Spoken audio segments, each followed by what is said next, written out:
Lift the lid and a tune begins.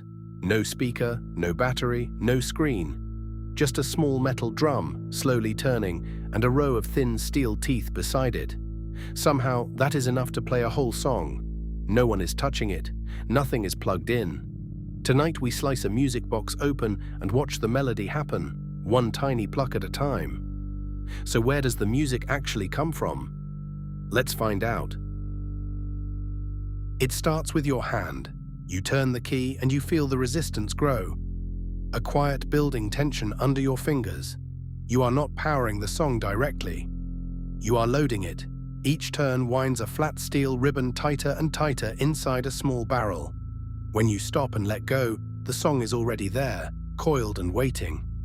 All the energy the melody will need is now stored in metal, held perfectly still, ready to be released very slowly. That coiled ribbon is the mainspring. Think of it as a spring that desperately wants to unwind, pushing outward against itself the entire time. Released all at once, it would spin free in a blur, and the tune would vanish in under a second. So it is never released all at once. Instead, it leaks its energy out gently, a little at a time, through a chain of gears. The mainspring is the battery here, but a battery made of bent steel.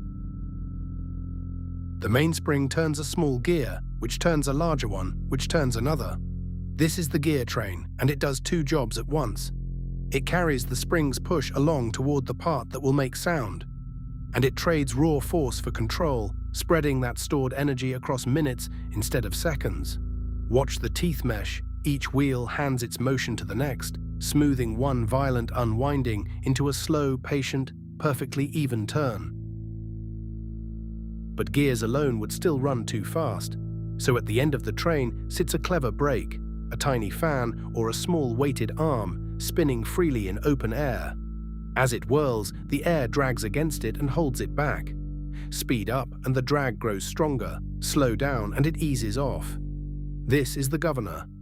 It cannot add any energy, it can only steal a little, so it settles the whole machine into one steady, unhurried tempo. Now the music itself. The slow turning finally reaches a metal cylinder, and across its surface sit dozens of tiny raised pins. These pins are not random. Each one marks a single note, and its exact position marks the precise moment that note should sound. The cylinder is the sheet music, written in metal bumps.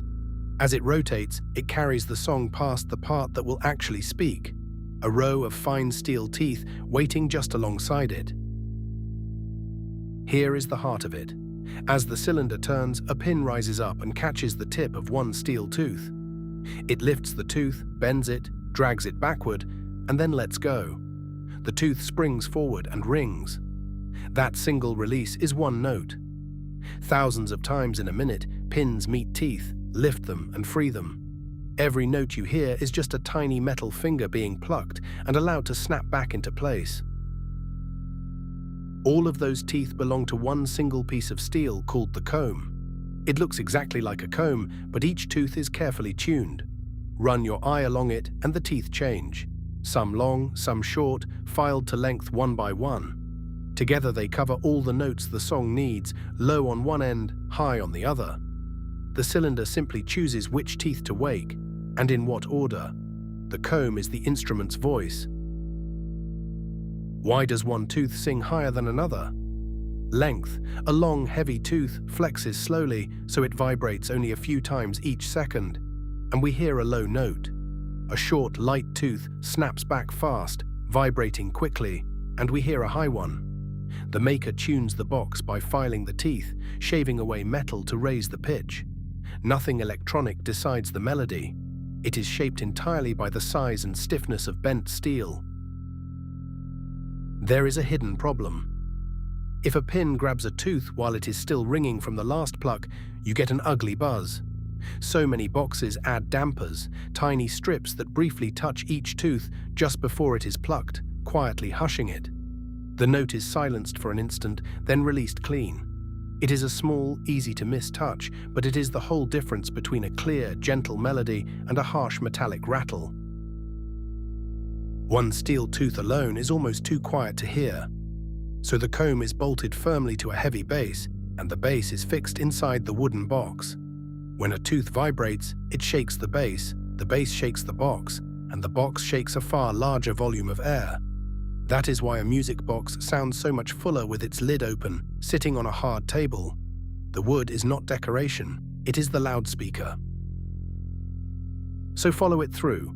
You wind the key and load the mainspring. The mainspring feeds the gear train, which trades force for time. The governor holds a steady tempo. The turning cylinder carries its pins like written notes, and each pin plucks a tuned tooth on the comb. Tooth length sets the pitch, the dampers keep every note clean, and the wooden box amplifies it all. Stored tension, released in careful order, quietly becomes a song. No electricity, no recording. Just a spring, a few gears, and a row of steel teeth, all agreeing on exactly when to ring. That is the quiet genius of the music box. A melody you can hold in your hand and take apart with your eyes.